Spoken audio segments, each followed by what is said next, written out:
Сәлеметсіңдер ме? Сіздермен 10-шы сынып оқушыларына арналған қазақ тілі мен әдебиеті сабағы, жастардың денсаулығы, қоғам байлығы бөліміндегі 2-ші сабақ.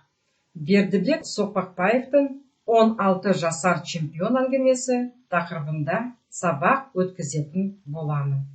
Сабақтың мақсаты: көтерілген мәселе бойынша әртүрлі дерек көздерден алынған мәтіндерді тыңдау және салыстыру, өз көзқарасын аргументтер негізінде дәлелдеу.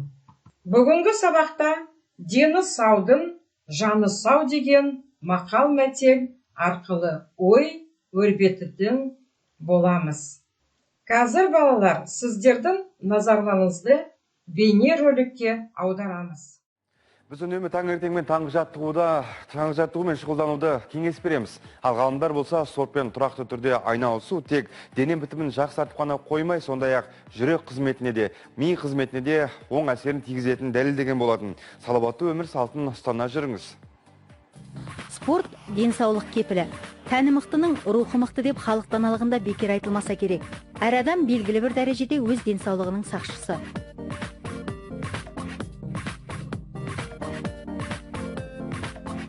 Жеке жаттығу залдарын былай қойғанда, күнделікті өзіңіз жүріп өтетін жерлердің барлығын жаттығуға пайдалануға болады. Мысалы, күн жылы кезде ертемен тұрып бір уақыт жүгірсеңіз, тынысыңыз ашылып, сергіп қаласыз.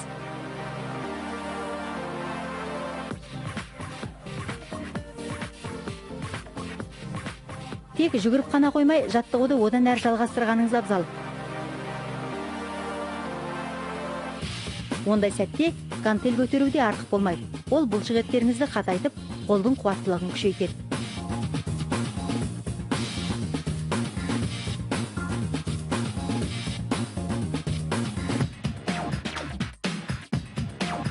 Белтемірге тартылу да денсаулығыңызға пайдалы. Әр қимылдаған сайын бойыңыз сергіп, көңіліңіз жайлана түседі. Мұндай жаттығуларды жиі жасап тұруды әдетке айналдырыңыз.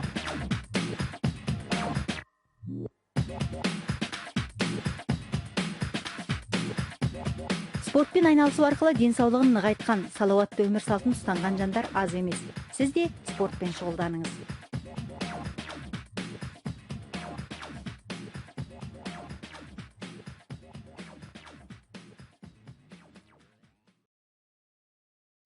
Бүгінгі сабақтың сөздігі: күйіп жану, балбырау, төсек тарту, сусынның аузына тосу, өні сынық, ауруға жалдығу, көздерінен таса өтпеу, сүт кенже, қақпайлау, қауіп төндіру. Бердібек Соқпақбаев 16 жасар чемпионы әңгімесінен алынған үзіндінің жалғасын тыңдаңыздар. Жаңбыр лезде күшейтіп, қатты нөсерге айналды. Шелектеп құйып тұр.